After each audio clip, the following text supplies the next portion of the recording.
Hey, what's up? What's up? It is the Niner Nut. Hope everybody's doing well. Coming at you on this Sunday evening here in New York, which means if you're on the West Coast, you are in a different time zone, obviously.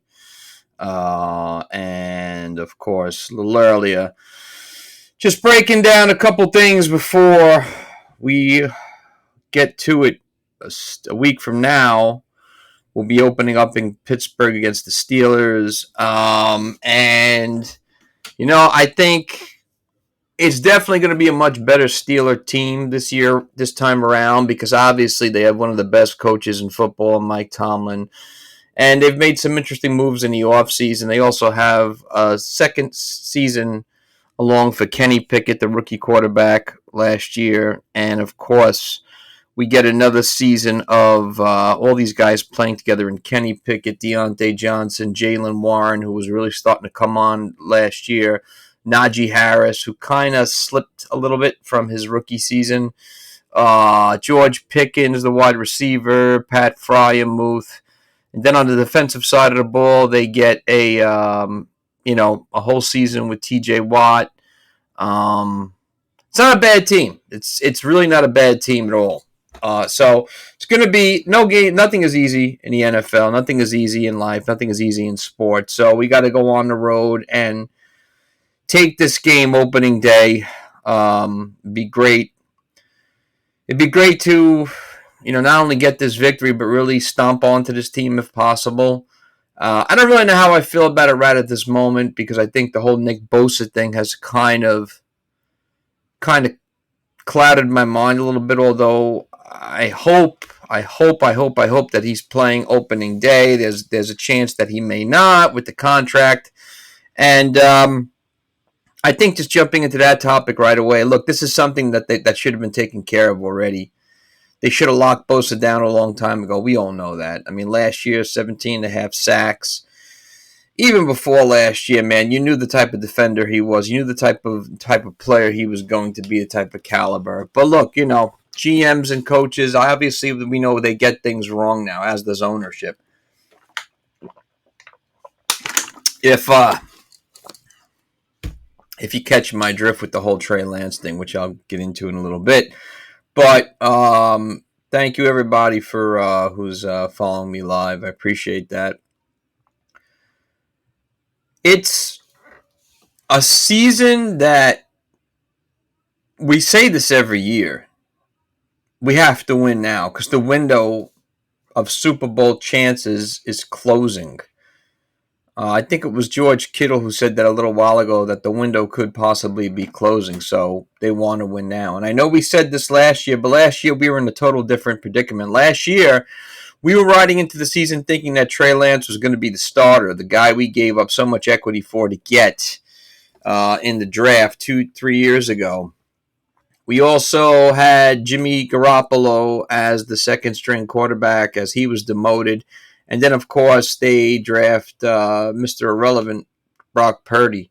So I think last year, if I'm being totally honest, did I think we were going to win a Super Bowl? Well, first of all, I think everything and anything is possible. I'll put it to you this way. I think we would have had better chances of winning a Super Bowl going into last year with Jimmy G as the quarterback.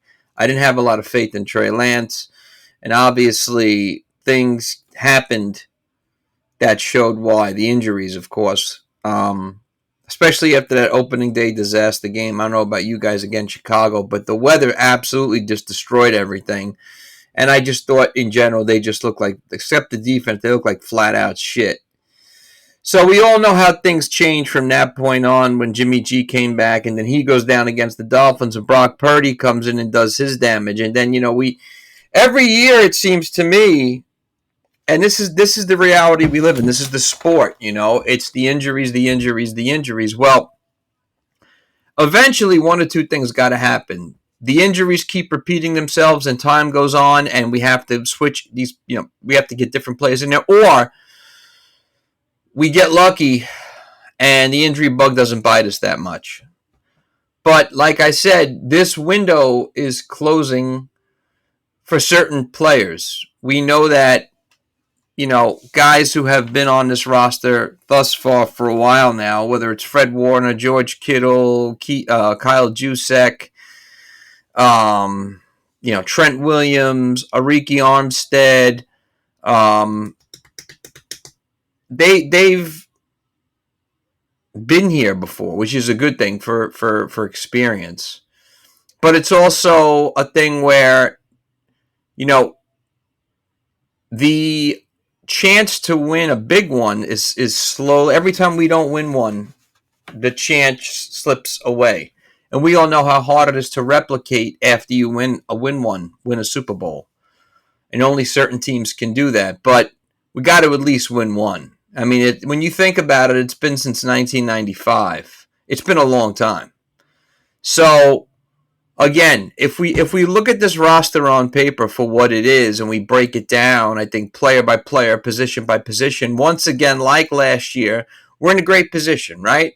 We ride into this season. Brock Purdy's back. Had the surgery for the ulnar tear. Had the brace. And now he's the starter. There is no more Trey Lance. He's gone. Traded to Dallas for a 4th-round pick. Excuse me. And, the backups are, Samuel Darnell. All right, which is a bit uncomfortable. And if you look at every position, I mean, it's McCaffrey, it's Debo, it's Brandon Ayuk, it's George Kittle, it's Trent Williams, it's Spencer Burford. It's a damn good player for position for position. It's a damn good situation. Then on the defensive side of the ball, it's probably even better than last year with Javon Hargrove at defensive tackle, teamed with Ariki Armstead and teamed with Clelin Ferrell. And eventually Nick Bosa, Fred Warner, Dre Greenlaw, Talanoa Huffanega, Gibson, Shavarius Ward. It's a great team. It's a great team.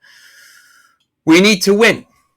Shanahan needs to win. We said this last year. I probably sound repetitive, but we need to win. Lynch needs to win. Shanahan needs to win. In fact, they need to win now more than ever because of this whole Trey Lance thing. I think that like I said, GMs and coaches get things wrong, but when you make the bonehead mistake that they made and gave up so much to get a guy who went to a small school in South Dakota who did not play his senior year of college, it's not even gambling. It's not even Russian roulette. It's pure suicide. The only other thing that could have panned out was the kid was what some people had considered to be who he was going to be was the next Patrick Mahomes. Well, that was the farthest thing from the truth. So we have to win now. Shanahan has to win now. Shanahan has to win a Super Bowl for his legacy. Because if he does not, his legacy will always be he was his father's son, a very wise and cerebral guy who was a very good coach, but choked in the Super Bowl when he was the offensive coordinator of Atlanta and was able to get to the 49ers to the Super Bowl in the NFC Championship game, but could never win. He'll also be known as the guy who wanted to draft Trey Lance and gave up 2 first-round draft picks to do so. That's just the reality of it. Same thing as John Lynch. John Lynch will, you know how it is. People will always remember you, especially in sports, for the worst sometimes rather than the best. Yes, it was a bad move for Trey Lance, but look at all the good John Lynch did as a GM. The players he drafted, the players he signed, the moves he made, the trade for McCaffrey, the signing of Javon Hargrove, the drafting of Brock Purdy. I mean, the good obviously outweigh the bad, but as a GM, as a coach, what you always want is to leave a legacy, and the legacy is to win a chip. Hence, why George Seifert and, Bill Walsh have an outstanding legacy in this league with, Edward D. Bartolo. That's what needs to happen. There's no other ifs, ands about it. There's nothing you can't finish again the same place you were last year and expect to, hey, great. Well, we've done that. We made it to the NFC Championship game. We did all that. Wrong, you every player in the NFL. I don't know what that means. Or college bull. I enjoy you speaking out. Keep it up. Thank you, sir. Giving up a whole lot for Trey Lance and trading him to the rival. I'm sorry, JT. Wrong, you ever play in the NFL. I don't know if is that a question for me? No, I never played in the NFL, of course. I wish I did, though. Anyway, getting back to it, anything else other than the Super Bowl is going to be considered a failure. Now, the one area of concern I will admit, I'm not concerned about quarterback, even though we have Sam Darnold, who I didn't want. What I'm concerned about is kicker right now. I am concerned for the kicker position. Jake Moody, we saw not have a great preseason, and then the injury worries me. He's a rookie. I don't care what his numbers were in college. I'm happy they were great. I'm happy he was the all-time leading scorer. Wonderful, great, terrific. It's a totally different game. It's a totally different atmosphere. Him kicking down in Santa Clara with those swirling winds. Him going to be going to certain places that is going to be really tough to kick in. Pittsburgh, other stadiums is going to be tough. Again, I don't expect, when we have a rookie sometimes, we have to give leeway for mistakes and learning curves. There are different types. There's the Kobe Bryant, Kevin Garnett rookie who guys come packaged, ready to go, dynamic left and right. There's the rookie, again, Brock Purdy's in that too, just ready to go. There's the Trey Lance rookie.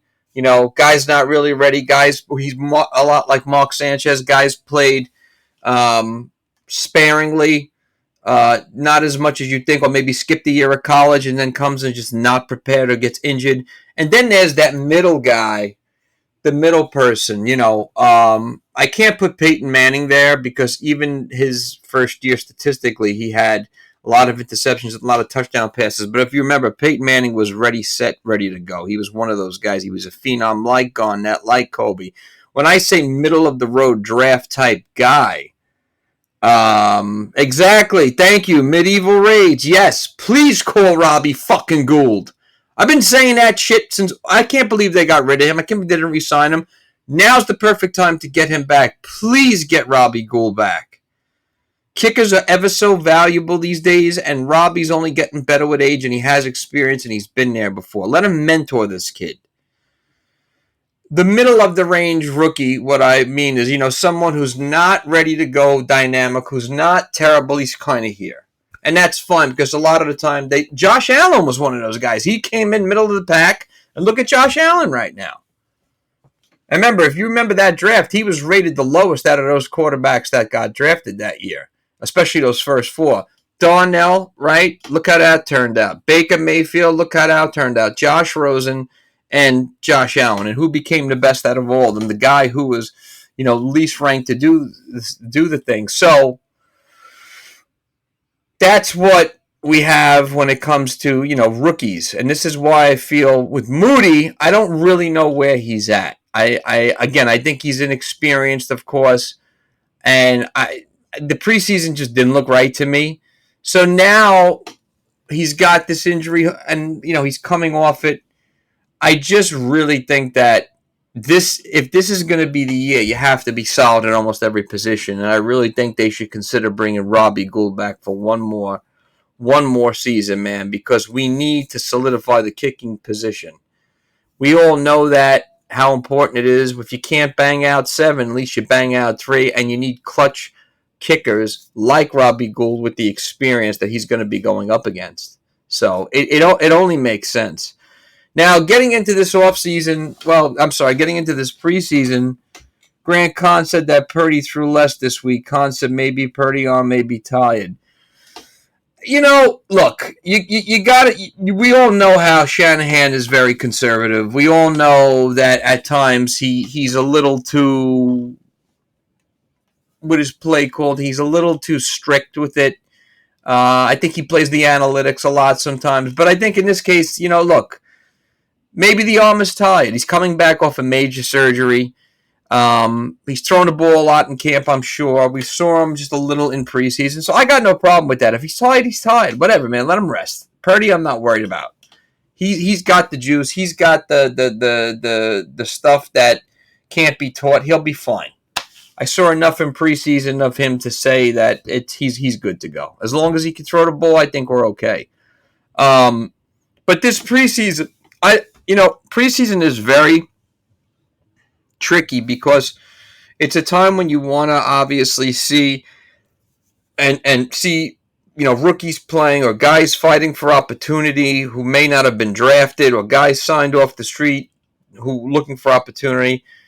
But you also want the team to compete. And the preseason wasn't pretty at all. I mean, the first game of the season, they took it in the ass to the Raiders, which is always a bad thing, of course.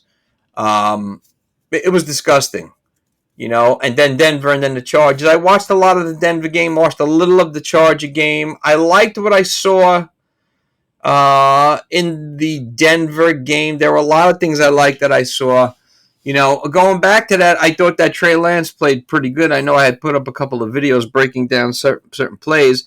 Sam Darnell looked good, and then Sam Darnell looked like the same old Sam Darnell. Sam Darnell is what Sam Darnell is. It's never going to get any better. It could get worse, but you know what you're getting, and that's it. And then Purdy on that first drive, he looked like Brock Purdy. I think he went 4 for 4 or 5 for 5 against I keep saying San Diego. Against Los Angeles, I watched about the first half of the first three quarters. Look, I like the decisions they made for the roster. Although, other than keeping three quarterbacks, they're keeping Juszczyk, Mitchell, Mason, Davis Price, and obviously McCaffrey, which isn't a bad thing. I like that combination. I'm happy that kid Coletto is made it to the practice squad. I like what I saw out of him. He reminded me of a Juice a little bit, a poor man's Juice, which isn't a bad thing. I was happy to see Ronnie Bell make the team. That kid, I think, has definitely got some play, got some up. I'd like to see them use him this year a lot more. But then again, there's Danny Gray, too, who only caught one pass last year. But it's a good thing. We got two young wide receivers, hopefully, that we can turn into both deep threats. And that's what they seem to be, especially Danny Gray. And then there's Ray McLeod, who's just a jack of all trades. And then with the tight ends, we're carrying 4 tight ends, which is understandable in Shanny's offense. I don't think you can ever have enough, especially when it comes to the blocking. And then the offensive line, we're keeping 9 offensive linemen. Signed a couple of guys, a journeyman in the offseason, John Feliciano, and a couple of journey swingmen there. And the biggest question and eyes are going to be on Colton McKivitz over at right tackle to see if he can be a full-time go, which I think he can. So we also looked at the defensive side of the ball during the preseason, and of course, we didn't have any Nick Bosa, which sucks, but I did get to see some Javon Kinlaw in the last game against the Chargers. Look, there's another guy. This is it for Javon Kinlaw. This is it. This is. I say if he's not what he's supposed to be at halfway through the season or even weeks before, got a time to move on, man. I'm surprised they haven't moved on yet at all. I know he's had the injuries 2 seasons in a row, but I don't know what else to tell you. Now with Javon Hargrove there, it's going to be a whole different game because that guy changes things. So we need that interior line to be detrimental to running games and just force pressure and force offensive linemen back. But I have good feelings for Cleveland Farrell. I was down on him when they signed him. I figured he's kind of on the bust list because the first round coming out. If you remember, he came out that year with the defensive back safety from the Raiders, Jonathan Abram, who's been a bit of a bust himself. So I would like to see Farrell change it around. I think if any place they can do it, it's definitely in San Francisco. And Kerry Hyder Jr., of course, they re-signed after they had cut him. I've never been to Levi Stadium. I'm sorry. I haven't had the pleasure. I was at Candlestick, but not Levi. Hope to get there. I'm on the East Coast. Looking at the linebacker position, will obviously be Greenlaw and Freddie Warner. Hopefully, Freddie Green, Dre Greenlaw stays healthy all season long. Oren Burks will get some play. Flanagan Fowles, I'm happy we brought back. I think he's got the experience to be a good sub when he has to be, and he's a good special teams player. And then the defensive backfield, I feel pretty good about. Huffnagel, Gibson, Shavarius Ward, Dealador Lenore. I feel good about them. despite the fact that they, despite the fact that the defense lost a couple of players all around, I'm happy with what I've seen. Again, you can't all go by the preseason, but I obviously, I don't know. Maybe it's just me. I want to see the starters play in preseason. Obviously, we didn't see a lot of Purdy. We didn't see a lot of McCaffrey. We didn't see any of Kittle. Not a lot of Debo. Not a lot of Ayuk. Not a lot of Juwan Jennings. Which is none of Bosa. So this is understandable. But Elijah Mitchell said, I think he's good to go in week 1. Because that's a guy we really need. We really need that 1-2 combination. Speaking of 1-2 combinations, I think, obviously when it comes to running the ball, now you got 3 running backs that can run the ball in the NFL. And Jordan Mason, I think, is the guy that can definitely be that changer type back with the way he runs off the end. I think he's an ultra-talented guy. I also like what I saw from Davis Price in the preseason. I thought he played pretty good. There were a couple of runs he had that were big-time runs. He wasn't always playing with the first team when it came to the offensive line. But it's a little different now that McGlinchey's not there. I think McGlinchey was a decent player. I don't think he was great. There were 2 types of McGlincheys. There was the McGlinchey that mauled people, and there was the McGlinchey that got beat. That's about as easy as I can put it. But I thought that this preseason, obviously, despite the first game, which was a blowout, the other 2 were okay. Depending on how you look at it for all the players we had in there. At this point, we all know that it's not an easy schedule, okay? I'm not worried about the NFC West, obviously. We got to play Seattle, we got to play Arizona, and we got to play the Rams. I think we should sweep that division in a heartbeat. But the rest of the calendar, is not as easy. But nothing is. I know we have a lot of road trips this year where we go to other places for back-to-back weeks or whatever it is. So that's always an issue too. Excuse me, but just thinking about right now where we're at, I think if you look at our roster compared to other teams, it sticks out big time. Not so much because of having a team that's just built with like mega superstars, but because there's balance at every position. And I think, again, that's something where I say my hat off to Shanahan and Lynch for structuring and building things this way, despite the mistakes they've made along the way. Now, speaking of mistakes, let's get into the Trey Lance trade. Look, we all knew that he was done, okay? If you didn't know Trey Lance was done, I don't know what to tell you. And I've been saying this, and again, I hate to be the kind of guy that says I told you so, but because I'm nobody special, but I felt this way ever since they picked it up. First of all, wipe out the fact that they drafted Trey Lance and just focus on how they went about drafting him. And I think that's where the question mark comes in. You're giving up all these picks to get a guy from a Division II school that didn't play his senior year. That smells like a disaster to me. And so far it has been. And I know it's out of their hands, the injury to the ankle and all this, but look. I wish they wouldn't have traded him to the Cowboys, because I'm sure they're going to try and pick Lance's brain there to see what they can get out of him from the experience of playing against the Cowboys and losing to the Niners. So we look at this season, and of course we know that it's going to be hard given the schedule. We should win our division. We're solidified of every position, but I think there's still the question mark that a lot of us have on our mind, because we need to see certain things in action. Obviously, we need to see Nick Bosa come back. Listen, pay this fucking guy. Pay fucking Bosa. It's not hard. They're paying Garrett in Cleveland, right? They're paying Watt in Pittsburgh. They're paying Quinnen Williams in New York. Pay fucking Bosa, man. He shouldn't have to wait. And I'm not trying to down management, but come on. Players like him come along once in a lifetime. Pay that fucking guy. I think that every position is solid. There's a lot of guys that we lost in the offseason I didn't want to lose, who I thought were mega valuable. Will Lance have success in Dallas? You know what I think? I think, because I could just be saying this because I'm biased and I hate the Cowboys and I think Dak Prescott is heavily overrated. I think that if Trey Lance improves and gets his game together, maybe gets an opportunity in Dallas if things don't work out well to be the starter there. I don't know how he'll turn out, but I think he can definitely get the opportunity there. I don't think there's any reason why he can't, because he's got the mobility, he's got the arm. It's just the other things he doesn't have.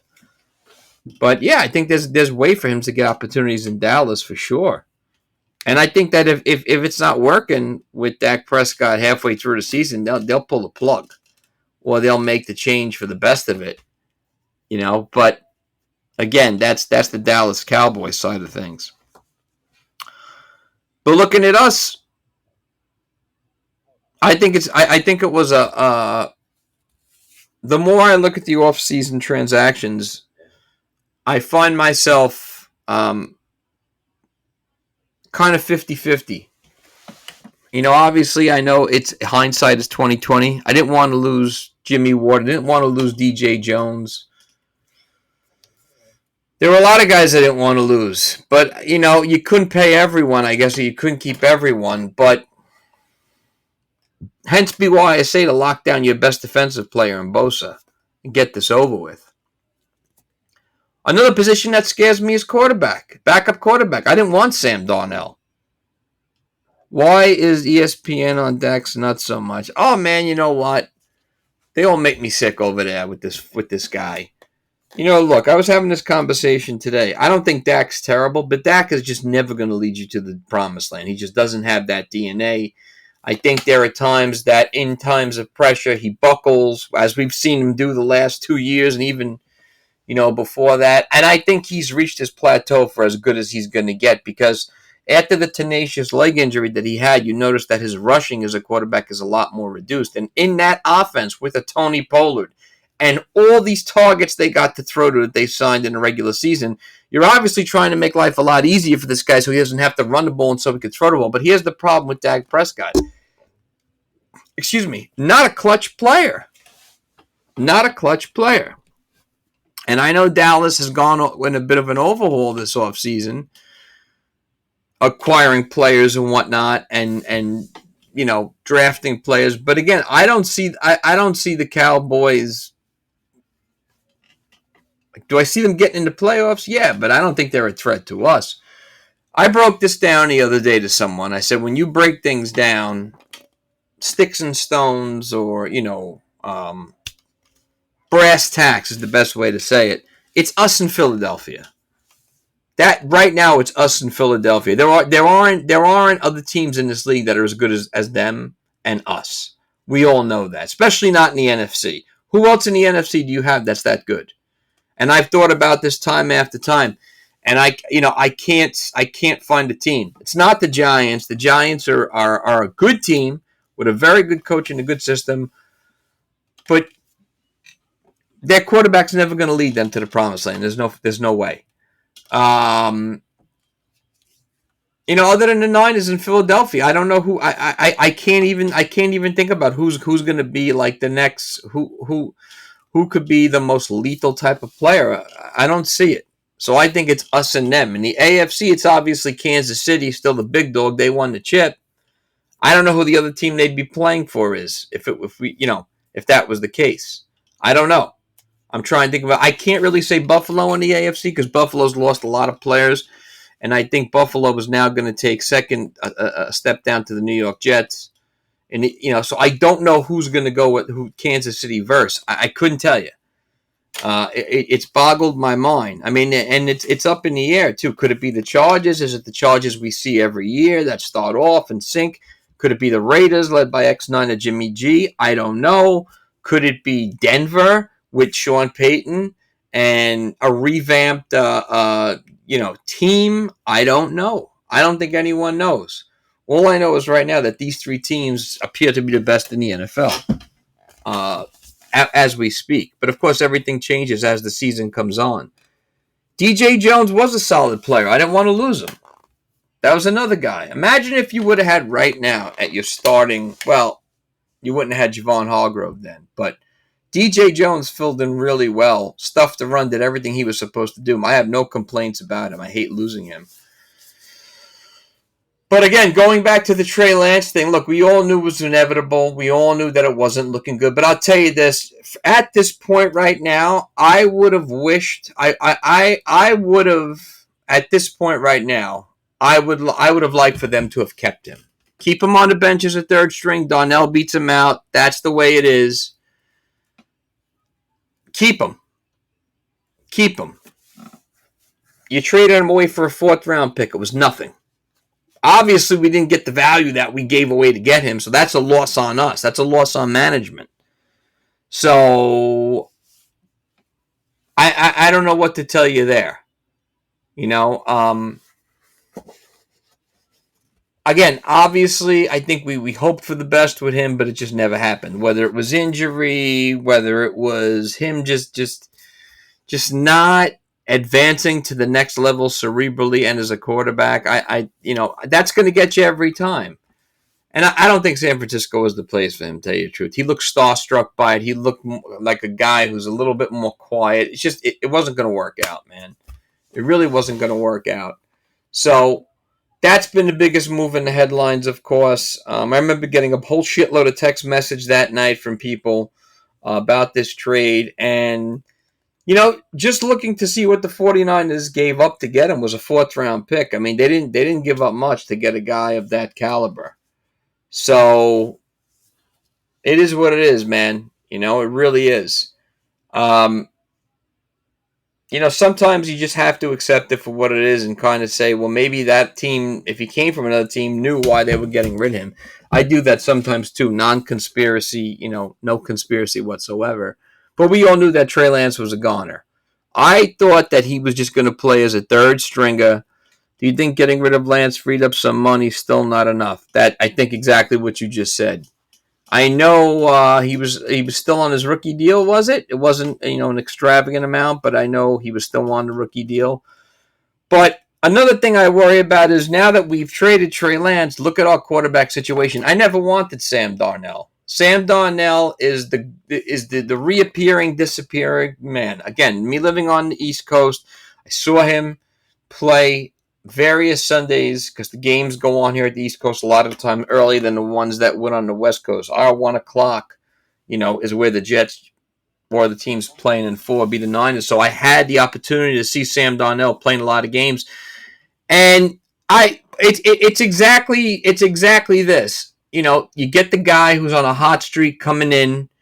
He's on a hot streak during the game. He's connecting on the passes, and then it looks good. They put points on the board, and then here comes the roller coaster, and down we go. And then it looks like Darnell is completely lost. And I've seen the other Sam Darnell, the guy who will lead you to the goal line on a nice drive, force an interception that's not there. Okay? I think he's a bust? Yeah, I do. He was a first-round quarterback. He doesn't play like a first-round quarterback. He plays like a fifth-round.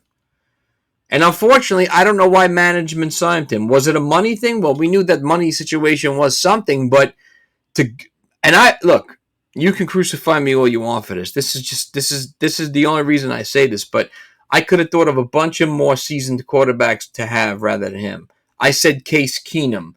I said Jacoby Brissett. There were so many other guys that people argued with me saying I didn't know what I was talking about. He's not seasoned. He's been in the league for 4 or 5 years. He hasn't won anything. He's been benched how many times? He's been released, traded. I don't know why we had to go out and sign this guy. I remember the day I heard that they signed him, I could have choked myself. Especially after learning the injuries we've had to quarterbacks over the years. You would have thought that we were carrying more, that we had. It's just, I don't know. You would just expect this whole situation to look a lot better. I would have liked the Case Keenum. I would have liked a lot of guys in there, man. But I'm digressing. I would have hoped that they would have kept Lance as the third string right now. just because of the experience, just because of what they had invested in him. He knows the offense. That's just me. Because again, God forbid Purdy goes down. I don't want to put it on Sam Darnold to he sees ghosts. Yeah, he sees Casper. He sees fucking 13 ghosts. He sees Vincent Price. He sees The Conjuring. Fucking guy. Samuel Darnell. All the guys they could have signed. Gardner Minshew was out there. I don't know why we didn't sign him. I love Gardner Minshew. I don't get it. But whatever. That's what it is right now. And again, how good is Trey Lance if he couldn't beat out Sam Darnold? That's another thing you got to ask yourself. Why couldn't you beat him out? If you were as good as you thought you were supposed to be when we drafted you, as many scouts said, because the word on the street was you were the next,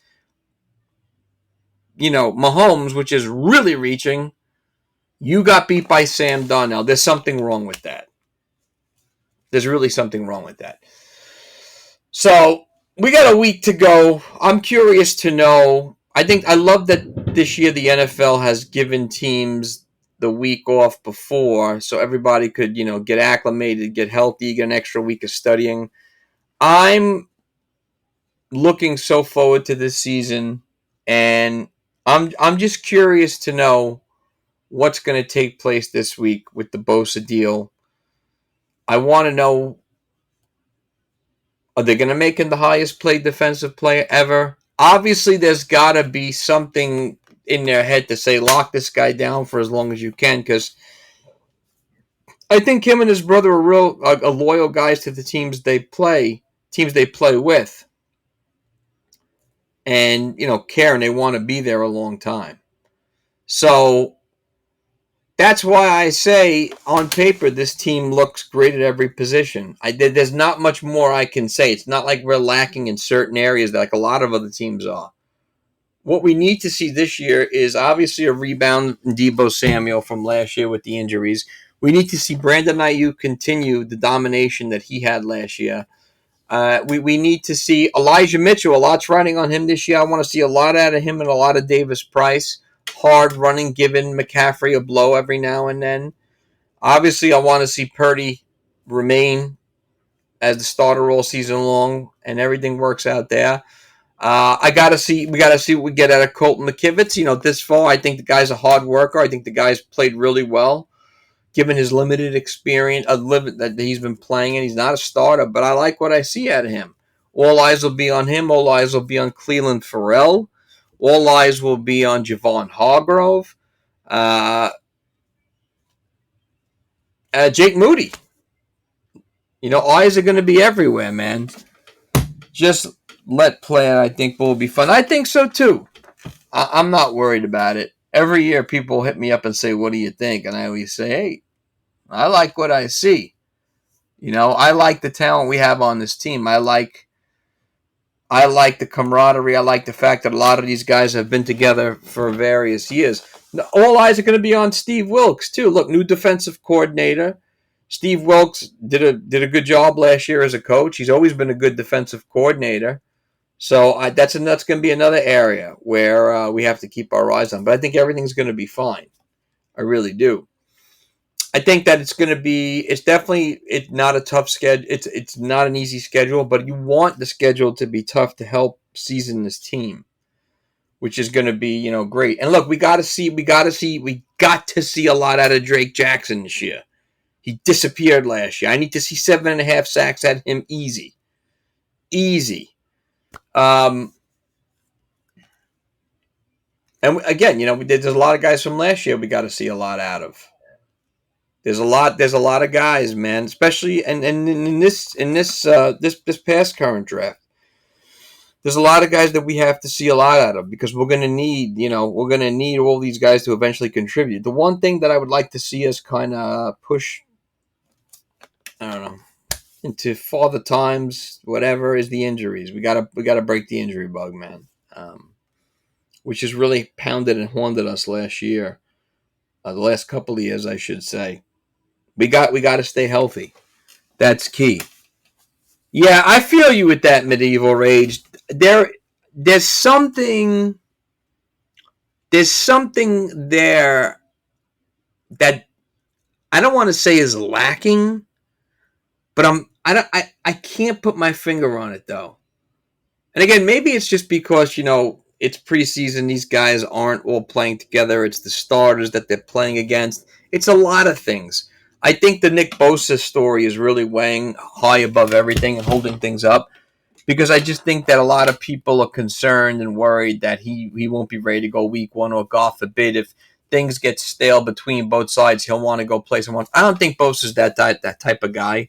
I think he's a loyal guy who knows that he's got the best chance to win here and, continue this camaraderie he's got with his teammates. So they just got to get a deal done, man. You got to get a deal done. Obviously concerned about Jake Moody. I wish we had the veteran kicker. Like someone just said, Robbie Gould, man, where are you? Calling Robbie Gould. I'm worried with the O-line and the edge rush's depth. Yeah, man. I'm not worried so much about the offensive line because, again, I think a lot of these guys had the experience of playing together last year. Brendel, Burford, obviously Trent Williams. McKivitz was, in and out, but played well when he did that. So, I don't know if we should be worried about the offensive line. I think they'll be okay. I just want to make sure that there's that dynamic there, that magic that we had last year. And obviously it's hard to replicate a lot of those things. I understand that, but I think that Purdy has the football IQ and the cerebral ability to do that. I was explaining this to someone the other day when they were like, what do you think of Brock Purdy? And I stopped talking and I said, hold on. And I thought about it. And it's something you take for granted because I think that we're so programmed to just look at players who are doing these dynamic things, whether it's Mahomes throwing overhand, or whether it's Justin Herbert, throwing a bomb downfield, or whether it's Aaron Rodgers, doing something, doing things that he always did. The thing I said to him was, I can't tell you what exactly it is, but he's got that thing.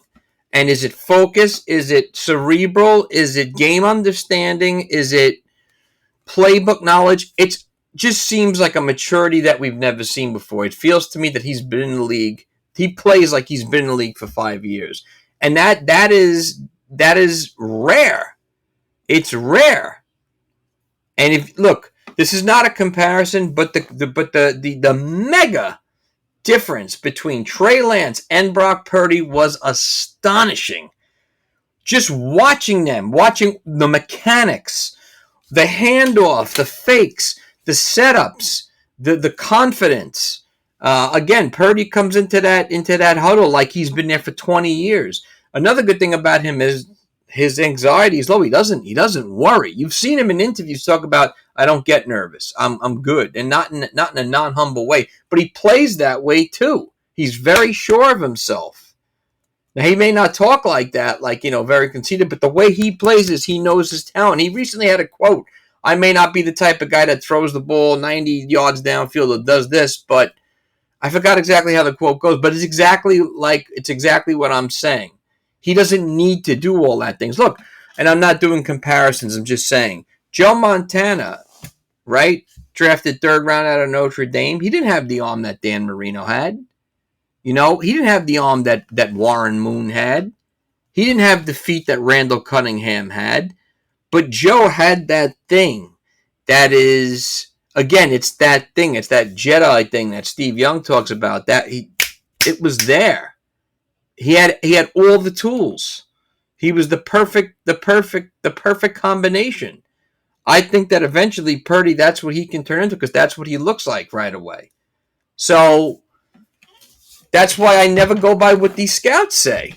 I never go by any of that. I mean, I'll take certain things into consideration, and then I want to see for myself. And then you start to pick apart things as you watch the film. You're looking at his feet. You're looking at his footwork. You're looking at his ability to drop back, the hesitation. Is he counting off the wide receivers? The way his body is turned when it throws, the way it bounces as it goes from receiver to receiver, the velocity of the passes, the torque in which they turn, the confidence, the leadership abilities. He's got all of that, man. He doesn't need to have a rocket arm. That's not what you need to do. As long as you, I think, fill in all those other checks. Not everyone's going to be born with the ability to throw that with those type of arms. But whatever it is, Purdy's got it, man. So that's another area, that I feel good about. That again, I just think it's the Bosa thing, and I think the Trey Lance thing was there was never a wrong or right time for it to happen. It had to happen eventually, but I think that's been weighing on everybody's mind too. And if it's weighing on your mind that we're not solidified as backup quarterback position, then you are correct, because I am not happy with Sam Darnold, and I made it known from day one when they signed him.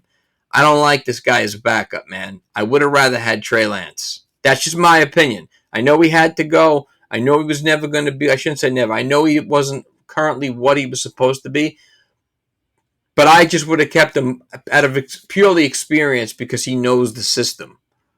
That's just me. And because he's still young and is absorbing like a sponge. And he has some wheels on his feet. Watch the game, that O-line does not look like a Super Bowl winner. They don't, Grisar right now. No, and again, remember, I think that even as we saw last year, the Niners started off really shitty and then progressed. I hope that doesn't happen again this year. But if it does, it is what it is. I think that they get better as the season goes on long, as we've seen. They play better together the more the season goes on. But that may not be the case, because a lot of these guys have worked together before. I mean, when you think about it, think about all the guys on that team that have played together before per position. Warner and Greenlaw have been there. Was going on season 3, right? Huffenegger and Gibson and Ward. Dealador Lenore, another season of them together. And then on the offensive line, Brendel was the starting center last year. You had Trent Williams at tackle, Spencer Burford at guard. So maybe 3 or 4 out of 5 of those guys have the experience. And then again, everybody else has been there. So that's another thing. There's not a lot of There's not a lot of guys coming in and out that aren't part of that starting unit. That's for our benefit, definitely. So I think eventually that offensive line will play its ass off. I liked what I saw from him a little bit. Maybe not in the first game against the Raiders, but against Denver for sure. Dinking and dunking equals 0 Super Bowls. Or what are we talking about? Are we saying that Purdy was a dink and dunker? Are we saying Garoppolo was a dink and dunker? I don't know what you mean by that statement. Can you win that way? You can. You can dink and dunk teams to death. But a lot of things have to work. You have to have a good defense. You have to have the ability to hold the ball on offense for extended long periods of times. There's a lot of things that got to come into consideration. Both were. Dunking equals 0 Super Bowls. Both were.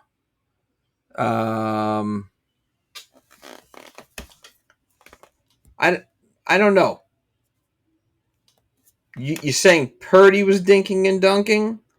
I didn't really think he was dinking and dunking. I think he played within himself. I think he's exactly what we expect him to be. Only that he's here and he was drafted here. How especially with the offense like KC are explosive? Well, no, that's a good point. Explosive offense like a KC? No, definitely not. Look, KC is the Golden State Warriors of basketball in terms of offense. Now, you don't have to be a KC offense to win it all. Okay, you don't have to be like that. But you do have to have. I mean, it doesn't hurt to have an explosive offense too. If you can put points on the board at will, no one's going to mess with you. But at the same time, I don't think you have to just do that. If you can find a way to, again, the good thing about Shanahan is he has this very cerebral brain where he's able to utilize so many different guys at so many different positions within that offense. Here's the thing, and I don't mean to get off the track here. I would have liked them to have kept Trey Lance to run packages with him as a scrambler out of the backfield, because looking at the preseason tape, especially against Denver, the ankle looked great, and I liked what I saw from him running the ball, except for the fact that he's holding the ball like a loaf of fucking bread, which goes to show me that in 3 years he still hasn't learned how to fucking tuck the ball, two hands, and fucking go down. Slide, for Christ's sakes.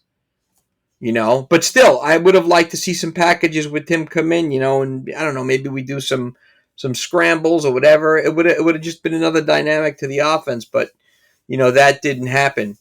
But no, I think you can win without a doubt and not be a mega explosive offense for sure. Why not?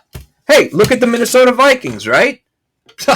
What does Kirk Cousins throw for every year? 4,000 yards. 4,000 yards. Justin Jefferson leads the league in everything, right? In terms of receiving, they've got T.J. Hawkinson. Okay, they've got the rookie receiver Addison. They got weapons galore there, even though they lost a lot of players this year. But still, he's going to get his yards. Now maybe they're not as explosive as an offense as Kansas City, but they have the ability to be. But that doesn't mean shit. You got to be able to stop teams. The thing about Kansas City, and I was just looking at this before, is when you look at everything on paper, their fucking defense was good last year. Chris Jones had a season and a half. I mean, all these guys that they have on defense, played their tails off. I think a lot of things were just so focused on the offense that obviously you don't always pay attention to it. But the Chiefs do give up points, yeah. But at the same time, they got a lot of game stoppers on that defense. But so you can, if you're a team that just scores points but can't stop anything, that's not going to work. But if you're a team like Kansas City that, yeah, they bend a little, but they also on offense they're explosive. The ends justify the means. They're Super Bowl champions, man. With Kyle and Lynch dinking and dunking and choking, I don't consider that to be the case. I really don't. I will say this though. I wish that they incorporated. I've been saying this for 3-4 years. More throws to Kyle Juszczyk out of the backfield. I'd rather them dink and dunk it like that, the way it used to be in the 90s when they used to use fullbacks as wide receivers. They did that with Tom Ratman. They did that with the great John Ritchie. They did that with so many different tight ends. I'm sorry, fullbacks. They don't do that anymore, and I don't know why.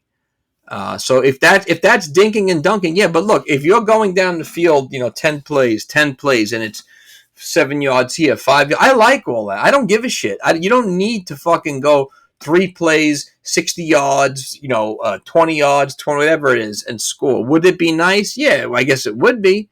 But that's not the way we do things, man, especially with the way Kyle's playbook is. He's doing end arounds and Debo. He's using Debo out of the backfield. He's using him as a running back. He's doing all these things. So that's the way that playbook's going to be, I think. I don't think it's going to change. Cousin lost their big runner, Cook. Yeah, he's gone.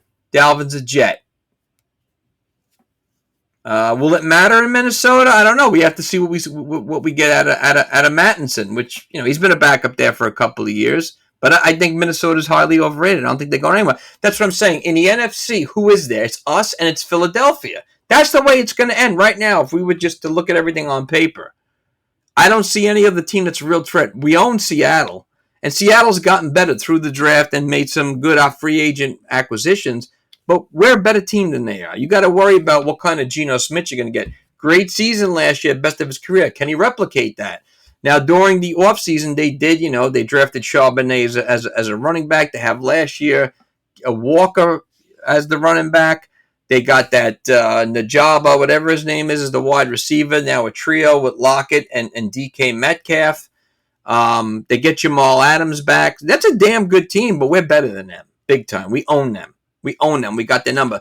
The Rams are, I don't know why head coach McVay came back. That team is in disarray like you've never seen. They're going to have a disaster of a season. And the Cardinals are probably the worst team in football. So we've got two shit teams in our division, right? Again, it's going to be like last year. It's going to be us in Seattle. We're obviously going to beat them. But other than that, looking at the NFC as a whole, who else is really that good but us in Philadelphia? And we will find out when we play Philadelphia in the regular season. You can't tell me the Giants. The Giants are a good team with a mediocre quarterback who they highly overpaid, but a very good head coach in DeBoll who knows how to utilize his offense for what he's got. And they have a very good defense. I mean, the Giants made two of the biggest, in my opinion, two of the best offseason moves in getting Bobby Okereke. They signed him away from the Indianapolis Colts as a linebacker, and they just got Isaiah Simmons. So they've been looking to fill that linebacker gap for so long. They've been looking to, I mean, that's what the Giants were built on for so many years, right? Lawrence Taylor and Carl Banks and whatnot. So I don't see anybody. There's no one else in the NFC I can think of other than us and the Eagles. I can't. There's nobody else there, man. So, I think we know exactly how it's going to come down. If everything goes the way it should. Throw the ball to Juice. I think you and I have been saying that for how long now? I don't know why they don't throw this guy the ball, man. Kyle is conservative. He's not a coach. He's an overrated play designer. I don't know about that, dude. Kyle's a good coach. Kyle's very cerebral. He comes from good stock. He understands the game well. Is he a bit over conservative at times? Yes, he is, and it makes me sick too. Sometimes I get tired of it. But I like Kyle a lot. I think he's a damn good head coach. Tommy turnover with the Rams. Yeah, fuck them, man. They're a joke. They're a joke. That team was built. I always say it. It's not sore loser. Rams really didn't win that Super Bowl. They weren't the best team in football that year. We were better than they were. And I'm not saying that because I'm a Niners fan. I'm trying to. That's just my opinion. They lost Jalen Ramsey. Cooper Kupp is hurt. Who else? Oh my God. Think about how that team's been decimated in a couple of years. So it's a joke with them, man. That's a good one. Collie 49ers brings up a good point. Detroit Lions is funny. Looking at the stats today, if you look at last year's stats, points given up and points scored, the Lions were very interesting with that. I think that Jared Goff surprised everybody last year. I mean, he had a monster year. It went under the radar because of the fact that they didn't make the playoffs. But they had a fantastic year last year. Jamal Williams had one of the best years of his career. He's gone now to the New Orleans Saints. No DeAndre Swift. He's gone now to the Philadelphia Eagles. They still have the wide receiver with Amon St. Brown, whatever his name is. I always mangle his name. They're a good team. I don't know if they can I don't know if they can replicate what they were last year. I'm thinking they possibly can because they've kept around the same coaching staff or whatever. So I think we can expect a lot of the same or better. But I don't think they're better than we are at all. I don't think they're competition for maybe make the playoffs. Yeah, but not win a Super Bowl. The New Orleans Saints, they signed Derek Carr, Chris Olave. We've got to see if Michael Thomas comes back. There's no Alvin Kamara the first couple of games. Jamal Williams, like I said, they have. I think they'll be good, but I don't think they'll be in our competition. No, definitely don't think so. Came from an offense, but in every championship game, the offense always lays an egg. Do they lay an egg? I mean, look, it hasn't looked good, especially when Shanny was the offensive coordinator from Atlanta. I think that's another thing too. That'll always be here. That's why it's so important that he wins a chip now, because that'll always be the thing that I think people will remember. Got to go hit the gym. Go hit the gym, bro. Hit it hard. Do your push-ups, brother, in the words of Randy the Ram. So, just looking at this offseason, looking at a lot of the moves they made, I'm happy with it. Look, it's good that this Trey Lance nonsense is over and that they can get first round draft picks again. I don't want to be the shoulda, woulda, coulda, look back thing, but if you ever want to be depressed, go and look and see what they could have gotten had they never would have drafted Trey Lance. You'd be surprised. The points decreased. This is scores from the championship games. Well, I mean, are we going really by this year's championship game? That was just injury galore to Purdy, to Josh Johnson. I think it's not the best move to go by that, but I know what you're saying. Even going back to the Super Bowl a couple of years against Kansas City, took that offense a little while to get started. Didn't look the best, but excuse me. I like I said, I like Shanny. I think Shanny's just a cerebral genius type of guy who's able to develop plays and is able to get the most out of his plays. Does he make mistakes? Yeah. What head coach doesn't? Has he gotten it wrong? Yeah, he has. But he's also gotten it right. So I think that we're going to see that all the time, man.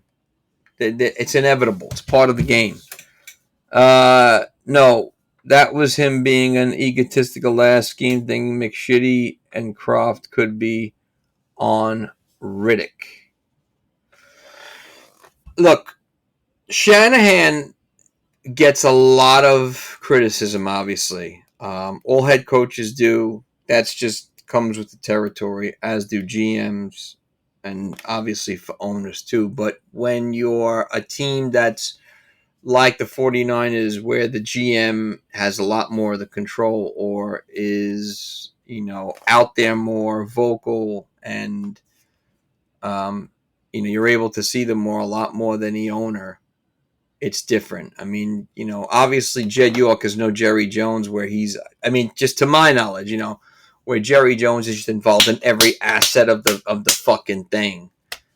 You don't always have to do that, but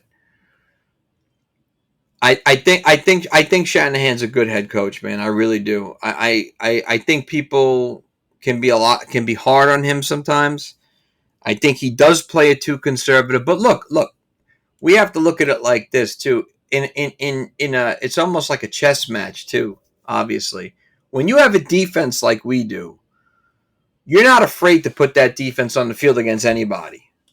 But you also want to capitalize on the offense to give the defense proper rest, because how many times do we see defenses being on the field way too long? If you remember last year, the Jets had a wonderful year defensively, but offense, they couldn't get anything going, and the defense was taxed halfway through the season. And many of the games they lost, they were in because the defense was tired. You don't want that either. Kyle is not a coach. He wants to hold himself accountable. Look, if you don't like him, man, I get it. Everyone's entitled to their opinion. I get it. I understand. Look, I'm not a Boone guy, and I'm a Yankee fan. Okay, Boone is too over analytical for me. Boone doesn't. I don't. Boone to me just is too much. He's too into the numbers. I don't know of another. I don't know at this point. To be fair, the last 2 years I was critical of Kyle when they started out shitty. In fact, 2 years ago I was saying maybe it's time for a change. And then last year I was kind of thinking that a little bit too, going into the season with Trey Lance and whatnot. But there were things I liked that Kyle did last year that I thought were great.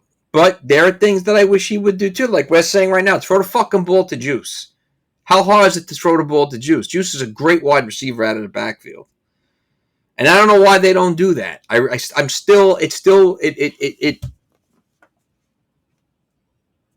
It drives me crazy. I would have hired Eric Bieniemy. That's an interesting aspect. I think Bieniemy is one of two things. I feel Bieniemy should have been a head coach many years ago. Okay, is it because he didn't get hired as a head coach, or is it because he wants to stay as an offensive coordinator? Because I think he's a genius as an offensive coordinator, obviously. You get guys that are great at certain positions, like certain coordinators. Like Josh McDaniels was a fantastic offensive coordinator. He sucks as a head coach, right? So I don't know if Bieniemy wanted to be a head coach, or I can't see why he was never hired. It doesn't make any sense to me. I know he's in Washington now, and he's got Sam Howell and all those guys to worry about. But that would have been interesting. That's an interesting. That would have been interesting to get him in here as head coach. I don't know. I don't know as head coach. Yeah, you just don't like Kyle Shanahan. Okay. You're entitled to your opinion, man. It's all good. Look, in order for us to be victorious this season, I had up on Facebook the other day, I kind of put together 10 reasons why I think the 49ers are going to win the West. And I'm not going to bore everybody here and just kind of, go through them word for word. But I said the basics, the defense, Nick Bosa. Nick Bosa is the best defensive player in football. He tips the field. One side that it always cracks, and he makes it better for defenders around him. Now with Javon Hargrove is the best defensive line in football. Hopefully Javon Kinlaw comes into his own, although I don't think I have doubts there too. Having the best linebacker in football helps, and Fred Warner. We pass it over, but having a good corner in Shavarius Ward and an up and comer in Theodore Lenore. I can never get his name correctly, who's turning into a stud. Another area where I feel we'll win the West, which a lot of people never talk about, is Mitch Wishnowsky. I think Wishnowsky is by far one of the most clutch, best punters in football because of his ability to pin offenses inside the 20. Look at his stats, how many inside the 20 stats times he's made that ball land. And obviously it's so important when you have a really good punter, because when you have a good defense, your defense can now come down the field and pin an offense and keep them where they're supposed to be. And we've been lucky to have some really good punters the last couple of years. I mean, Andy Lee, so that he's an important aspect of why I think they'll win the West. Brock Purdy, like I said, all the reasons I said before, there's a reason to win the West. McCaffrey, he's a what do you call it? Not a switchblade, a pocket knife. He does everything, and now hopefully this year they'll be able to get him a little rest in between with healthy Elijah Mitchell and Tyrone Davis-Price and Jordan Mason. I'd like to see them use all of them, give him some rest. I think the combination of Debo and Ayuk is another reason why. The ability for Debo to be a two-way player, three-way player, good blocker, run the ball out of the backfield, and good wide receiver. You just got to stay healthy. So there are so many reasons why they're going to win the West.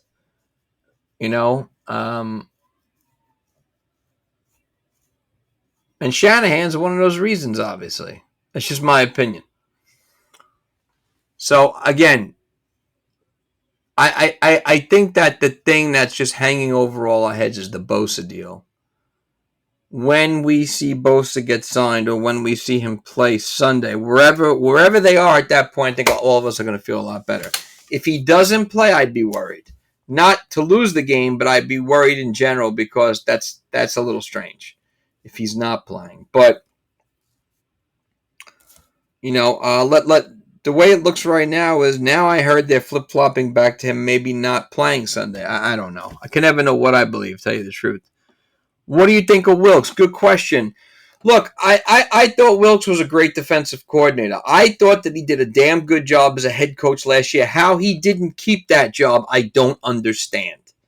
I thought he did enough to make himself the head coaching candidate for that team last year, but I don't know what to tell you. I don't know what they wanted out of him. I don't know what they were looking for. But I think he's a good defensive coordinator. Look, he's got all the players. He's got the tools. Excuse me. Things are in place. How can you fuck that up? I think it's very hard to fuck it up when you have the players are there. So I think he's going to be good. With Wilkes, we need to go to 3-4. 3-4. I don't know. Look, we lost Aziz. I don't know if you want to go to a 3-4 with this defense. Last year, yeah. But you're going to go to a 3-4 with a Bosa, Hargrove, Armstead, Cleveland Farrell. I don't see that happening. That's just my opinion. I mean, you could move it around. It used to be teams would go 4-3, 3-4 a lot of the times, which I used to like, different packages and whatnot. But I don't know. I think the linebacker. I mean, look, Oren Burks isn't a bad linebacker. He's a speed guy. But I think the 4-3 is where it's at, especially if defense. It's the best defense in football by far. I mean, they don't give up many points. They sack the quarterback. And we had turnovers galore last year. That's the same thing we got to have this year. We got to be ball hawking that shit. Because nothing is easy. Our schedule is not a joke, man. I'm surprised. I can't believe the intensity of the schedule that we have. I sometimes think a lot of just the NFL has it out for the 49ers. Not to be conspiracy theory, but Look, let's see what happens this week with Bosa. Hopefully the injuries, everyone's good to go, ready to go. I think like we saw once, Purdy got hit in that Denver game. We saw that everything was all right. You saw him scramble. I think he's going to be fine. Let's just hope for the best when it comes to Bosa that deal gets done. And, from there we'll go, man. I mean, gotta win it all. You can't say it anymore, You have to win it all. There's no other way. Look, we're ranked third in the power rankings, obviously behind Kansas City and Philadelphia. So where else? There's nowhere else you can go but down, and I don't see that happening at all. Not in the NFC at all. So, but I'll be coming back at you this week with some more content. In the meantime, if you have any questions or comments or whatever, man, always feel free to shoot them my way. I'm always grateful and happy and respectful that you guys like the channel and are watching the podcast. I'm always accessible. So definitely appreciate it, man. Much love and respect. Let's see what happens, man. Week to go. The road to the Super Bowl continues once again. All right, guys. Have a great night. Nine and Nut out.